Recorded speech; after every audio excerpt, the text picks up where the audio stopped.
కర్ణాటకలో జరిగిన తుంగభద్ర గేట్ల ప్రారంభోత్సవంలో 3 రాష్ట్రాల ముఖ్యమంత్రుల వ్యవహార శైలిపై మాజీ మంత్రి హరీష్ రావు మండిపడ్డారు.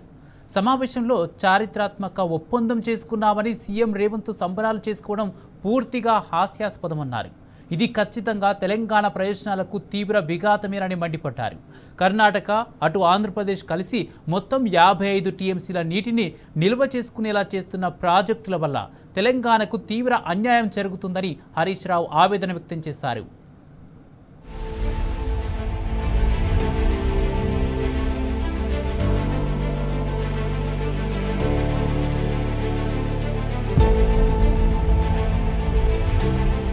తెలంగాణ ప్రయోజనాలకు తీవ్ర విఘాతం కలిగించే విధంగా కర్ణాటక రాష్ట్రము తుంగభద్ర ప్రాజెక్టుకు దిగువన ఆర్డీఎస్ ఎగువన 35 టీఎంసీల వినియోగంతో నవేలి రిజర్వాయర్ ఒకటి నిర్మాణానికి కర్ణాటక పూనుకున్నది. ఇంకొక వైపు ఆంధ్రప్రదేశ్ ఆర్డీఎస్ దిగువన సుంకేశుల ఎగువన 20 టీఎంసీల సామర్థ్యంతో గుండ్రేవుల అనేటువంటి ఒక ప్రాజెక్టు నిర్మాణానికి ఆంధ్రప్రదేశ్ పూనుకున్నది. అది 35, ఇది 20, అంటే 55 టీఎంసీల నిల్వ సామర్థ్యంతో అటు కర్ణాటక ఇటు ఆంధ్రప్రదేశ్ 2 ప్రాజెక్టులకు రూపకల్పన చేసింది. అయితే ఈ ప్రాజెక్టుల విషయంలో ఆనాడు బ్రిజేష్ కుమార్ ట్రిబ్యునల్ ముందు కూడా వాదనలు జరిగినాయి. వాదనలు జరిగితే బ్రిజేష్ కుమార్ ట్రిబ్యునల్ చాలా స్పష్టంగా చెప్పింది. ఆంధ్రప్రదేశ్ ఏం చెప్పిందంటే, ఆ రోజు మాకు సిల్టేషన్ అయింది, మేము గుండ్రేవులు కట్టుకొని 20 టీఎంసీలు నిల్వ చేసుకుంటాము అని చెప్పి బ్రిజేష్ కుమార్ ట్రిబ్యునల్ ముందు చెప్తే, బ్రిజేష్ కుమార్ ట్రిబ్యునల్ 2013లో తాను ఇచ్చినటువంటి జడ్జిమెంట్లో స్పష్టంగా చెప్పినారు, కొత్తది కట్టాల్సిన అవసరం లేదు, సిల్టేషన్ ఏదన్నా ఉంటే మీరు ప్రత్యామ్నాయం సిల్ట్ ఎలా తీయాలో ఆలోచించుకోండి తప్ప గుండ్రేవులకు నీటి కేటాయింపులు చెయ్యము అని ట్రిబ్యునల్ స్పష్టంగా చెప్పింది. తర్వాత బీఆర్ఎస్ ప్రభుత్వం వచ్చిన 9.5 సంవత్సరాల్లో కూడా ఆంధ్రప్రదేశ్ ప్రభుత్వం ఈ ప్రాజెక్టును నిర్మించేటువంటి ప్రయత్నం చేస్తే మేము చాలా తీవ్రంగా అపోజ్ చేసినాం. ఆ గుండ్రేవుల ప్రాజెక్టు ఆ రోజు తెలంగాణ రాష్ట్ర ప్రభుత్వ తీవ్రంగా అయినటువంటి నిరసన చెప్పడం ద్వారా, మేము అపోజ్ చేయడం ద్వారా, అన్ని ఫోరమ్స్లో రేజ్ చేయడం ద్వారా అది కోల్డ్ స్టోరేజ్లోకి పోయింది. నా శిష్యుడే ఇక్కడ ముఖ్యమంత్రి ఉండడం చెప్పి మళ్ళీ ఇప్పుడు గుండ్రేవులను తెరపైకి తెచ్చినారు. ట్రిబ్యునల్ వద్దన్నది ఆనాడు 9.5 ఏళ్ళు బీఆర్ఎస్ ఆపింది. మళ్ళీ ఇప్పుడు గుండ్రేవుల ప్రాజెక్టు ఇటు ఆంధ్రప్రదేశ్ పైకి తీసుకొచ్చింది, అటు నవేలి ప్రాజెక్టును కర్ణాటక పైకి తెచ్చింది. అంటే ఇవాళ తుంగభద్ర మీద 55 టీఎంసీలతో వచ్చే ఈ 2 రిజర్వాయర్లు రేపు తెలంగాణకు తీవ్ర నష్టం చేస్తాయి. Tungabhadra ultimately it comes to Srisailam. ఒక ఆర్డీఎస్కు కాదు, శ్రీశైలం కూడా రేపు నీటి ఫ్లో తగ్గడం ద్వారా రేపు శ్రీశైలం మీద ఆధారపడ్డ కల్వకుర్తికి కానీ పాలమూరు రంగారెడ్డి ఎత్తిపోతల పథకం మీద కూడా ఇది తీవ్రమైనటువంటి ప్రభావం చూపుతుంది. మరి ముఖ్యమంత్రి గారు మేము చాలా గొప్ప ఒప్పందం చేసుకున్నాము, ఎవరిని లోపల రానియలేదు, ఆఫీసర్లందరినీ బయటనే కూర్చోబెట్టినాము, ఉత్తమ్ కుమార్ రెడ్డిని కూడా బయట కూర్చోబెట్టినాము, లోపల 3 ముఖ్యమంత్రులము, కేంద్ర జలవనరుల శాఖ కార్యదర్శి కాంతారావు గారు, 4 కూర్చున్నాము అన్నారు. సరే, కాంతారావు ఎవరు? ఆయన ఆంధ్రప్రదేశ్ ఆరిజిన్, ఆంధ్రప్రదేశ్ రాష్ట్రంతో అనుబంధం ఉన్న వ్యక్తి. చంద్రబాబు నాయుడు గారే ఇలా కేంద్ర ప్రభుత్వంలో తనకున్నటువంటి పలుకుబడిని ఉపయోగించి ఆయనను ఆంధ్రప్రదేశ్ చెందిన వ్యక్తిని కేంద్ర జలవనరుల శాఖ కార్యదర్శిగా చంద్రబాబు గారు పెట్టించుకున్నారు. మరి ఆ మీటింగ్లో 3 ముఖ్యమంత్రులు, కేంద్ర జలవనరుల శాఖ కార్యదర్శి 4 కూర్చున్నారు. మీరు చేసిన ఆ సీక్రెట్ అగ్రిమెంట్ ఏంది? ఏం అగ్రిమెంట్ చేసిందో ఇలా రాష్ట్ర ప్రజలకు తెలవాల్సిన అవసరం ఉంది, స్టేక్ హోల్డర్స్ అందరికీ తెలవాల్సినటువంటి అవసరం ఉంది. నీకేమో అవగాహన తక్కువ, ఆగమాగం ఎక్కువ నీకు. ఎందుకంటే నువ్వు గతంలో అనేక విషయాలు కూడా మాట్లాడినావు. దేవాదుల ఏ బేసిన్లో ఉంది, నల్లమల్ల ఆంధ్రప్రదేశ్లో ఉంటుందా తెలంగాణలో ఉంటుందా, బచావత్కు బ్రిజేష్ కుమార్ ట్రిబ్యునల్ మధ్య కూడా తేడా తెలియని విధంగా నువ్వు ఎన్నిసార్లు మాట్లాడినవో, ఎన్నిసార్లు అభాస్పాలైనవో, కనీస అవగాహన లేని రహిత్యాన్ని ఎలా బయట పెట్టుకున్నావో రాష్ట్ర ప్రజలందరికీ తెలుసు. నువ్వు నిన్న 3 రాష్ట్రాల మధ్య గొప్ప ఒప్పందం జరిగింది అంటున్నావు. ఏం ఒప్పందం జరిగింది? ఇప్పుడు మనకు ఆర్డిఎస్ ప్రాజెక్టుకు 15.9 టీఎంసీల నీళ్లు రావడం లేదు. ఆనాడు కేసీఆర్ గారు తుమ్మిళ్ళ లిఫ్ట్ పెట్టి కనీసం 50,000 ఎకరాల కన్నా నీళ్ళు వచ్చేటట్టు చేసిండ్రు. నువ్వు నిన్నటి మీటింగ్లో కేంద్ర మంత్రితోని మాకు ఆర్డిఎస్కు ట్రిబ్యునల్ అవార్డు ప్రకారంగా రావాల్సిన 15.9 టీఎంసీలు రావడం లేదు అని చెప్పి ఏదైనా స్పష్టమైన హామీ తీసుకున్నావా? చెప్పు నువ్వు ప్రజలకు. తుంగభద్ర మీద ఇలా కర్ణాటక కురిడి అనే ఒక ప్రాజెక్టు 2 టీఎంసీల ప్రాజెక్టు కడతా ఉంది. చిక్కాలపరివి అని 2.5 టీఎంసీల బ్రిడ్జ్ కమ్ బ్యారేజ్ కడతా ఉన్నారు. చిక్కాల మంచి అని 5 టీఎంసీల బ్రిడ్జ్ కమ్ బ్యారేజీ కడుతున్నారు. అంటే ఇవి ఒక 9.5 టీఎంసీలు. ఈ 9.5 టీఎంసీలతో 3 బ్యారేజీలు ఈరోజు కడతా ఉంటే దీన్ని ఏమన్నా అడ్డుకోవడానికి, దీనివల్ల తెలంగాణకు నష్టం జరుగుతుందని చెప్పి నువ్వేమన్నా స్పష్టమైన హామీ పొందినవా? చెప్పు నువ్వు. ఆర్డిఎస్కు 15.9 పక్కా ఇస్తామని కానీ, కర్ణాటక అనుమతులు లేకుండా అక్రమంగా నిర్మిస్తున్నటువంటి ప్రాజెక్టులు నిలిపివేస్తామని ఏదైనా స్పష్టమైన హామీ మీరేమన్నా సిఆర్ పాటిల్ గారి నుంచి పొందినరా? ఈ రాష్ట్ర ప్రజలకు చెప్పాలని మేము అడుగుతా ఉన్నాం. ఎందుకంటే ఇవాళ ముఖ్యమంత్రి గారు ఏమంటూ చాలా అద్భుతం జరిగింది. ఏం అద్భుతం? నువ్వు ఇలా ఒకవైపు తుంగభద్ర మీద అటు ఆంధ్రప్రదేశ్ ఇటు కర్ణాటక 2 ప్రాజెక్టులు కడుతున్నారు. అవి కాకుండా 3 బ్యారేజీలు కడుతున్నారు. ఇలా కర్ణాటక గవర్నమెంట్ మనకు ఒక లెటర్ రాసింది. కర్ణాటక గవర్నమెంట్ రాసినటువంటి లెటరు కొంత నువ్వు కర్ణాటకతో కుమ్మక్కైనవనేటువంటి ఆందోళన ఇవాళ ఈ రాష్ట్ర ప్రజలకు కలుగుతూ ఉంది. ఏం రాసింది? ఇది కర్ణాటక ప్రభుత్వం తెలంగాణకు రాసినటువంటి లేఖ. ఈ లేఖలో కర్ణాటక తెలంగాణను ఏం కోరుతుంది అంటే, further it is requested by the state of Karnataka the state of Telangana not to precipitate the matter with any comments, observation to the concerned authorities, Government of India, in respect of the projects of Karnataka. మేము కట్టుకుంటున్న ప్రాజెక్టులు చిక్కల మంచి bridge cum barrage, చిక్కలపరివి bridge cum barrage across Tungabhadra river. మేము Tungabhadra river మీద ఈ 2 ప్రాజెక్టులు కట్టుకుంటున్నాము. వీటికి మీరు ఎలాంటి అడ్డంకులు చెప్పొద్దు. మీరు ఏ అడ్డంకులేవి కూడా కేంద్ర ప్రభుత్వం దృష్టికి తీసుకుపోవద్దు. మీరు సప్పుడే కుండుండ్రి అని కర్ణాటక అడిషనల్ చీఫ్ సెక్రటరీ మన తెలంగాణ ఇరిగేషన్ కార్యదర్శికి రాసిన లేఖ. దీనికి మీరు ఏం రెస్పాన్స్ ఇచ్చిండ్రు? నిజంగానే ఇప్పుడు నాకు ఎందుకు ఇది నిజం అనిపిస్తుంది అంటే, ఇప్పుడు సంవత్సరం అయింది ఈ ప్రాజెక్టులు స్టార్ట్ అయ్యి. ఈ కురిడి కానీ, చిక్కలపరివి కానీ, చిక్కల మంచి కానీ, ఈ 3 ప్రాజెక్టులు కర్ణాటక స్టార్ట్ చేసి దాదాపు కురివి అయితే సగం పని అయిపోయింది. కురిడి ఈ 2 బ్యారేజీలు కూడా ఇలా ముందుకు పోతా ఉన్నారు. ఇప్పటి వరకు తెలంగాణ ప్రభుత్వం అబ్జెక్షన్ కూడా చెప్పలే. కనీసం ఇది ఎట్లా కడతారు అని చెప్పి తెలంగాణ గవర్నమెంటు కేంద్ర ప్రభుత్వానికి కానీ, కేఆర్ఎంబీకి కానీ, కర్ణాటకకు కానీ దీనివల్ల మా తెలంగాణకు నష్టం జరుగుతుంది, దీన్ని ఎలా కడతారు అని చెప్పి ఈరోజు వరకు తెలంగాణ ప్రభుత్వం సపోర్ట్ చేయలే. అంటే మీకు కర్ణాటక ఈ ఉత్తరం రాసింది సపోర్ట్ చేయకుండ్రి అని. కర్ణాటక రాసినట్టే మీ చీకటి ఒప్పందం ఏంది, మీరు సపోర్ట్ చేయకుండా ఎందుకున్నారు అని ఇవాళ తెలంగాణ ప్రజల పక్షాన మేము అడుగుతా ఉన్నాం.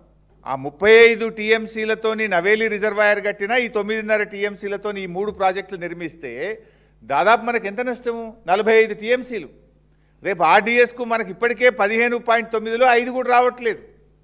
అంతేకాదు రేపు తుంగభద్ర నీళ్లు శ్రీశైలంలోకి రావాలి. పైన ఈ నీళ్ళన్నీ ఆగితే రేపు శ్రీశైలంకు ఫ్లో తగ్గితే రేపు శ్రీశైలం మీద ఆధారపడ్డ కల్వకుర్తి ఎఫెక్ట్ అవుతుంది. మనం కట్టుకుంటున్న పాలమూరు ఎత్తిపోతల పథకం ఎఫెక్ట్ అవుతుంది. ఇవన్నీ నష్టం జరుగుతున్నాయని తెలిసి కూడా రాష్ట్ర ప్రభుత్వం ఎందుకు సడీ సప్పుడు లేకుండా ఉన్నది అని ఇలా ప్రజల పక్షాన్ని అడుగుతా ఉన్నాం. అయితే అందుకే మేము ఇలా ఆ విషయాలు ఏందో బయట పెట్టాలి. 3 రాష్ట్రాల ముఖ్యమంత్రులతో జరిగిన చర్చల వివరాలు ప్రజల ముందు పెట్టాలి. అంత సీక్రెట్ ఏంది? ఉత్తమ్ కుమార్ రెడ్డి నీళ్ల మంత్రినే బయట ఎందుకు కూర్చోబెట్టినరు? మన తెలంగాణ ఇరిగేషన్ ఇంజనీర్లు, ఐఎస్డబ్ల్యూఆర్ ఇంటర్స్టేట్ ఇంజనీర్లు కానీ మన ఈఎన్సీని కూడా లోపలికి ఎందుకు రానియలేదు? ఈ ఇంజనీర్లను బయటపెట్టి, నీళ్ల మంత్రిని బయటపెట్టి మీ ముగ్గురు సీక్రెట్గా గంట సేపు ఏం మాట్లాడుకున్నారో ఆ వివరాలు ఏంది, తెలంగాణకు జరిగే ప్రయోజనం ఏంది, తెలంగాణకు మన హక్కులు కాపాడడానికి మీరు చేసిన కృషి ఏందో రాష్ట్ర ప్రజల పక్షాన మేము అడుగుతా ఉన్నాం. చెప్పండి. ఇప్పుడు కర్ణాటక గడుతున్న అక్రమ ప్రాజెక్టులు ఆపినరా? ఆర్డీఎస్కు నీటి వాటా సాధించినరా?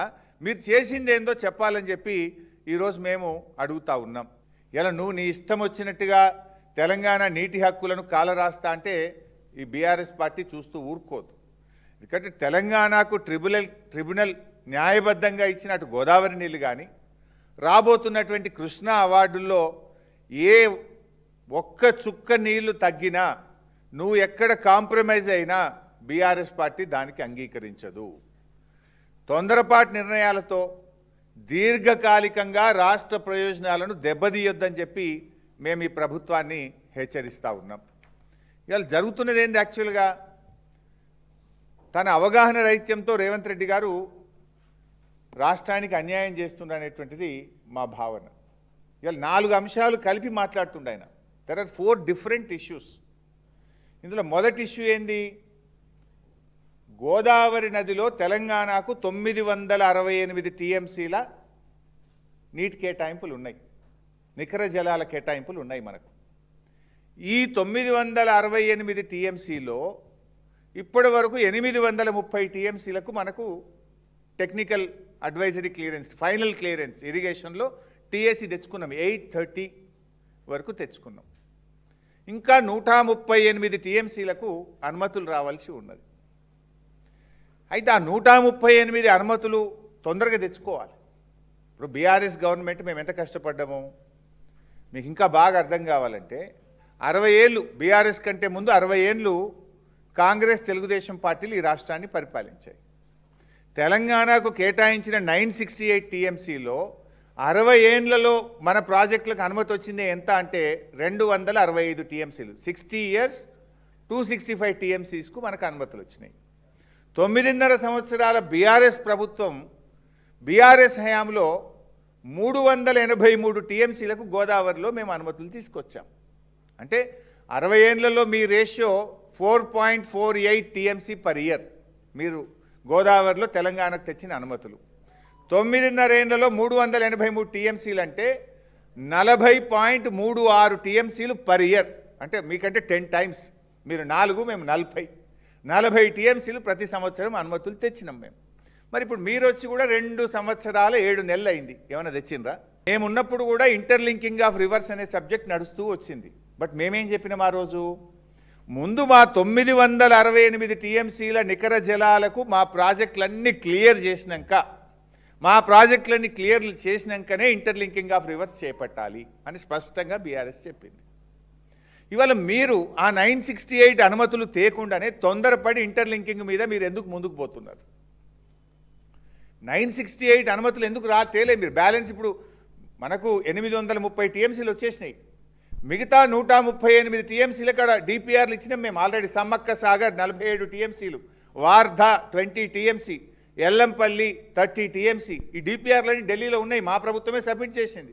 మీరు వచ్చినాక వాపసు వస్తున్నాయి, అవి క్లియరెన్స్లు వస్తలేవు, వాపసు వస్తున్నాయి. సమ్మక్క సాగర్ వాపసు వచ్చింది, వార్ధా వాపసు వచ్చింది. మీరు పట్టించుకోవడం లేదు. మన 968కి పూర్తి హక్కులు తెచ్చినాక ఛత్తీస్గఢ్లో మిగిలి ఉన్న 147 టీఎంసీలతో ఇంటర్లింకింగ్ ఆఫ్ రివర్స్ చేస్తాము అన్నారు. చెయ్యండి, దానికి అభ్యంతరం లేదు. ఆనాడు బీఆర్ఎస్ ఏం చెప్పింది? ముందు మా 968 టీఎంసీలు గోదావరిలో మాకు టీఏసీ క్లియరెన్స్లు అన్ని అనుమతులు ఇచ్చినాక ఇంటర్లింకింగ్ ఆఫ్ రివర్స్ చేపట్టాలి. నంబర్ 1. నంబర్ 2, ఆ ఇంటర్లింకింగు తెలంగాణ గుండనే వెళ్ళాలి. సమ్మక్క సాగర్ టు నాగార్జున సాగర్ వెళ్ళాలి. నంబర్ 2. నంబర్ 3, ఆ ఇంటర్లింకింగ్ 147 టీఎంసీల్లో సగం నీళ్లు మాకు ఇవ్వాలి, అంటే 74 మాకు ఇవ్వాలి. ఇవన్నీ రికార్డులలో ఉన్నాయి. మినిట్స్ ఆఫ్ ద మీటింగ్లో స్పష్టంగా తెలంగాణ ప్రభుత్వం తరఫున నీళ్ల మంత్రిగా నేను, ఆనాటి మన అధికారులు స్పష్టంగా 100 సార్లు చెప్పినాం, 100 మీటింగుల్లో చెప్పినాం, మినిట్స్లో రికార్డ్ అయి ఉన్నది. అయితే ఈరోజు రేవంత్ రెడ్డి చేస్తున్నది ఏంది? ఈ 968 గురించి ఆలోచన చేయక మనకు ట్రిబ్యునల్ ద్వారా వచ్చిన 968 టీఎంసీల నీళ్లకు పూర్తి హక్కులు సాధించకుండానే ఆగమాగం గోదావరి బనకచెర్లకు ఇంటర్లింకింగ్ ఆఫ్ రివర్స్కు ఈయన ముందుకు పోతా ఉన్నాడు. ఇలా 3 నష్టాలు జరుగుతున్నాయి. ఒకటి, మన 968లో బ్యాలెన్స్ 138 ఇంకా అనుమతి రాలేదు. నంబర్ 1. నంబర్ 2, అది తెలంగాణ భూభాగం నుంచే పోవాలి. సమ్మక్క సాగర్ టు నాగార్జున సాగర్ పోతే మన హక్కులు ఫస్ట్ రైట్ మనకు ఉంటుంది. ఇప్పుడు తెలుగు గంగ ఉన్నది, తెలుగు గంగ పోతే చెన్నైకి పోయే వరకు ఏమవుతుంది? 15 ఎన్నడు పోలే, 3-4 కూడా పోవు. వెనక తోమంట రాయలసీమ ఉంటుంది, వెనక ఆంధ్రప్రదేశ్ ఉంటుంది, ముందు వీళ్ళే గుంజుకుంటారు. ఇప్పుడు కూడా మన సమ్మక్క సాగర్ నుంచి ఇంటర్లింకింగ్ నాగార్జున సాగర్, నాగార్జున సాగర్ నుంచి గ్రాండ్ యానకట్టుకు మీరు తీసుకపోతే మనకేమైతే first right goes to Telangana. కానీ దాన్ని వదిలిపెట్టి పోలవరం నల్లమల్ల సాగర్, పోలవరం సోమశిల గ్రాండ్ యానకట్టు పెడుతుంది ఇప్పుడు. అంటే తెలంగాణకు నష్టం కాదా? నీకు కనీసం సోయి ఉందా? నువ్వు ఏం ఒప్పుకుంటున్నావు? అసలు ఏం మాట్లాడుతున్నావు నువ్వు? అంటే నువ్వు అవగాహన రైత్యంతో ఆగం చేస్తున్నావు రాష్ట్రాన్ని. మన 968 ఫస్ట్ మనది పక్కకు పెట్టాలి కదా. ఇప్పుడు ఆంధ్రప్రదేశ్కి 512, మనకు 968. ఆంధ్రప్రదేశ్ 512 వాడేసుకున్నది ఆల్రెడీ. ఇప్పుడు కొత్తగా పెట్టే ఇంటర్లింకింగ్ పేరిట వాళ్ళు 512 వాళ్ళు ఎన్ష్యూర్ చేసుకొని పైన మరో 200 టీఎంసీలు గోదావరి నల్లమల సాగరు, గోదావరి కావేరీ పేరిట వాళ్ళు తీసుకుపోతున్నారు. మరి తెలంగాణ ముఖ్యమంత్రి నీకేం సోయి ఉండాలి? నా 968 నేను ఎన్ష్యూర్ చేసుకొని ఇవి పక్కకు పెట్టుకొని ఈ ఇంటర్లింకింగ్లో నాకు సగం ఇవన్నీ నువ్వు మాట్లాడాలి. కానీ మన 968 ముచ్చట తేల్చడు, మిగిలిన 138 టీఎంసీలకు అనుమతులు సాధించడు, డిపిఆర్లు వాపసు వస్తాయి, పోలవరం బనకచెర్ల తెలంగాణ గుండా కాకుండా ఆంధ్రాకేలే కిందికెళ్ళి కింద నీళ్లు పోవడానికి నువ్వు అంతర్గత ఒప్పందం చేసుకున్నావని పత్రికల్లో వార్తలు వస్తున్నాయి, లీకులు వస్తూ ఉన్నాయి. మరి నీ సీక్రెట్ మీటింగ్ ఏంది? పత్రికల్లో వార్తలు వచ్చేది నిజమా? తెలంగాణ భూభాగం నుంచి పోతుందా? అది కిందికెళ్ళి కిందనే పోతుందా? తెలంగాణకు శాశ్వతంగా నువ్వు సమాధి కట్టదలుచుకున్నావా? నష్టం చేయదలుచుకున్నావా? మన 968 అనుమతులు ఇస్తానని సిఆర్ పాటిల్ నీకు హామీ ఇచ్చిండా? మరి 968 క్లియరెన్సుల్లో నీ 2 సంవత్సరాల 7 నెలల పాలనలో ఒక్క ప్రాజెక్టుకు అనుమతి దేలేదు, కానీ డిపిఆర్లు ఎందుకు వాపసు వచ్చినాయి? అదే బీఆర్ఎస్ 383 టీఎంసీలకు మేము నీళ్లు తెచ్చినాం, అనుమతులు తెచ్చినాం మేము. నువ్వు ఎందుకు ఒక్క టీఎంసీకి కూడా నీళ్లు తేలే ఇప్పటిదాకా? ఇది మేము ప్రజల పక్షాన్ని అడుగుతా ఉన్నాం. ఈయన ముఖ్యమంత్రి అయిన తర్వాత ఒకరోజు 18 జూన్ 2025 18 జూన్ 2025 రోజు ఏమన్నాడు? చంద్రబాబు నాయుడు గారు మా కృష్ణాలో ఒక 500 టీఎంసీలు ఇచ్చేయి, ఇక నీ ఇష్టం ఉండని కట్టుకో, గోదావరి మీద కట్టుకో, కృష్ణ మీద కట్టుకో, గుండ్రేవుల కట్టుకో, నేను ఏమన్నా నిన్ను. అంటే ఎంత అవగాహన రైత్యం. వెంటనే బీఆర్ఎస్ అని నువ్వు ఎట్లంటవా, నువ్వు ముఖ్యమంత్రివా, నీకేమైనా సోయి ఉందా? మనకు 700 వస్తుంది క్యాచ్మెంట్ ఆధారంగా బీఆర్ఎస్ గట్టిగా అడిగితే అప్పుడు నాలుక గరుచుకొని సెప్టెంబర్ 13, 2025 రోజు అంటాడు, లేలే కృష్ణాలో 904 టీఎంసీలు రావాలి, అడ్వకేట్లు ఇంజనీర్లు మంచిగా కొట్లాడుండ్రి, ట్రిబ్యునల్లో మంచిగా వాదనలు వినిపింది అన్నారు. అంటే నువ్వు ఎంత కన్ఫ్యూజ్ మాస్టరు. 500 ఇచ్చి ఏమన్నా చేసుకో చంద్రబాబు అంటావు, మళ్ళీ మేము తిట్టాగానే 904 రావాలి, గట్టిగా కొట్లాడుండ్రి అంటావు. అంటే అంత నీ కన్ఫ్యూజన్తో మా భయం ఏంటంటే నువ్వు ఆ లోపల ఏం చెప్పినావో, నీకు ఏమర్థమైందో, లోపల ఉత్తమ్ కుమార్ రెడ్డి లేడు, ఇంజనీర్లు లేరు, మరి నువ్వు నీ గురువు గారికి భయపడ్డావో, గురువు గారి మాటలు విని ఏమొప్పుకున్నావో మరి తెలంగాణ ప్రజలకు తెలవాల్సినటువంటి అవసరం ఉంది. ఎందుకంటే గోదావరి మీద కూడా అట్లనే చేసిండు. మీకు తెలుసు కదా, గోదావరి మీద కూడా ముందు నుంచి మేము చెప్తూనే ఉన్నాం, గోదావరి బనకచెర్ల తెలంగాణకు నష్టం, పోలవరం బనకచెర్ల కట్టొద్దు అని పోరాడింది బీఆర్ఎస్. ఈ ప్రభుత్వాన్ని ముళ్ళుగట్టబెట్టి నిద్ర లేపింది బీఆర్ఎస్. అయితే అప్పుడు మేము గట్టిగా లేపితే ఏమన్నాడు, మీటింగ్ పోను ఢిల్లీకి పోను అన్నాడు. పోను అనుకుంటేనే ఢిల్లీ మీటింగ్ పోయిండు. పోయినాకేమన్నాడు, ఎజెండాల బనకచెర్లు ఉంటే నేను మాట్లాడా, ఎజెండాల బనకచెర్లు ఉంటే నేను పోను అన్నాడు. ఎజెండాల బనకచెర్ల ఉన్నది, ఆడ తలకాయ ఊపొచ్చిండు. బయటకు వచ్చినాక ఎజెండాలు ఉన్నదా బనకచెర్ల అని మేము బయట పెడితే నేను ఇక కమిటీకి ఒప్పుకోను, కమిటీ వేయ అన్నాడు. వేయ అనుకుంటేనే కమిటీ వేసిండు. సంతకం పెట్ట అనుకుంటా సంతకం పెట్టిండు. మీటింగు పోను అనుకుంటా మీటింగ్కు పోయిండు. ఇలా గోదావరి నల్లమల్ల సాగర్ బనకచెర్లకు మార్గం సుగమం చేసిండు. మా భయం ఏంటంటే ఏం తెలియనోనివి ఆ మీటింగ్లో ఆ చంద్రబాబు ఏం చెప్పిండో, ఆ సిఆర్ పాటిల్ ఏమన్నాడో, ఈ కాంతారావు గారు మరి ఆంధ్రప్రదేశ్ చెందిన కేంద్ర ఇరిగేషన్ కార్యదర్శి ఏం కుట్రలు చేసిండ్రో, ఆ కుట్రలకు నువ్వు ఏం తలూపినవో తెలంగాణ ఏం ఆగమవుతుంది అనేదే మా ఆందోళన. నాకు ఉత్తమ్ కుమార్ రెడ్డి గారిని కూడా అర్థమవుతుంది. You are very senior in Congress party, as a minister also you are very senior. నేను బయట కూర్చోమంటే నువ్వెట్లా బయట కూర్చున్నావు? నీకన్నా తెలంగాణ సోయి ఉండాలి. ఈయన అవగాహన రైత్యం మీద ఐడియా ఉన్నావు, గట్టిగా అడగాలి కదా నువ్వు. నేను మీటింగ్లో లోపలికి వస్తా, నువ్వెట్లా కూర్చుంటావు లోపలని అడగవాను? కేంద్ర ప్రభుత్వం ఎవరి చేతుల్లో ఉంది ఈరోజు? చంద్రబాబు నాయుడు గారి ఎంపీల మీద కేంద్ర ప్రభుత్వం ఆధారపడ్డది. చంద్రబాబు నాయుడు ఏం చెప్తే అది జరిగే పరిస్థితి అలా కేంద్ర ప్రభుత్వంలో ఉన్నది. మరి అక్కడ కేంద్ర ప్రభుత్వ జలవనరుల శాఖ కార్యదర్శి ఆంధ్రప్రదేశ్ నుంచే ఉన్నాడు. ఆంధ్రప్రదేశ్ ముఖ్యమంత్రి గారి చేతుల్లో ఇలా కేంద్ర ప్రభుత్వం ఉన్నది. నువ్వు గుడ్డిగా సిఆర్ పాటిల్ చేతిలో పెట్టినా అంటే రేపు సిఆర్ పాటిల్ గారి నిర్ణయం శిరోధార్యం అని నువ్వు చెప్తే రేపు రాష్ట్రానికి నష్టం జరిగే నిర్ణయం తీసుకుంటే ఎవరు బాధ్యత వహించాలి? నువ్వే బాధ్యత వహించాలి రేవంత్ రెడ్డి అని హెచ్చరిస్తూ ఉన్నాం.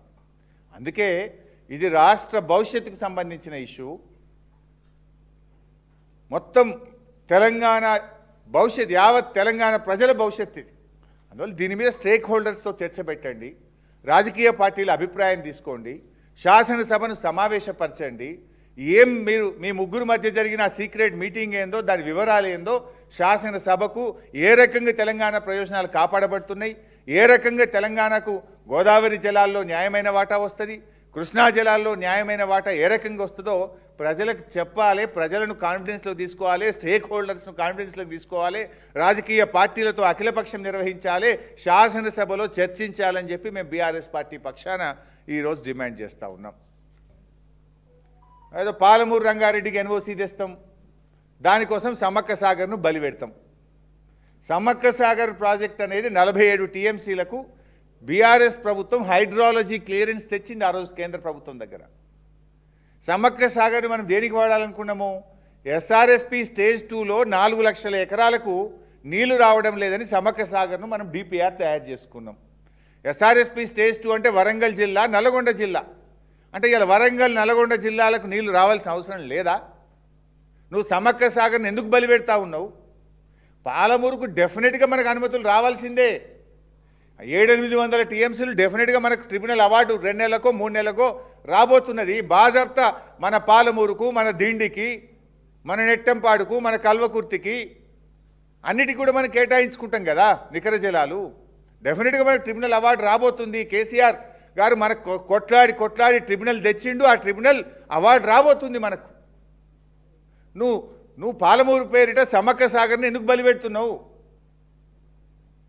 రేపు తెలంగాణకు 138 టీఎంసీలు గోదావరిలో ట్రిబ్యునల్ ద్వారా శాశ్వతమైన హక్కును ఎందుకు బలి పెడుతున్నావు అని అడుగుతా ఉన్నా. ఆ 138లో సమ్మక్క సాగర్ కూడా భాగం 47 టీఎంసీలు. We are losing that. ఆంధ్రప్రదేశ్ అన్న భిక్ష పెడుతుందా? కృష్ణా జలాల్లో 700-800 టీఎంసీలు తెలంగాణ హక్కు. This is the law of the land. భారతదేశంలో ఉన్న చట్టం ప్రకారంగా మన నదీ పరివాహక ప్రాంతం ఆధారంగా, రాష్ట్ర అవసరాల ఆధారంగా 700-800 టీఎంసీలు వచ్చి తీరుతాయి. దానికోసం కేసీఆర్ గారు కష్టపడి ట్రిబ్యునల్ తెచ్చిండు. దాని మీద దృష్టి పెట్టు. మన 90 మనం తీసుకోవడానికి సమ్మక్క సాగర్ వదిలిపెట్టుడేంది? ఆర్డీఎస్ కోసం కాంప్రమైజ్ అవుడేంది? గుండ్రేవులు ఎందుకు గట్టనిస్తున్నావు? కర్ణాటక 3 అక్రమ ప్రాజెక్టులు కడుతుంటే ఎందుకు నోరు మూసుకుంటున్నావు? ఇలా ఎవడిచ్చే భిక్షేమున్నది? మన నీళ్ళు కదా.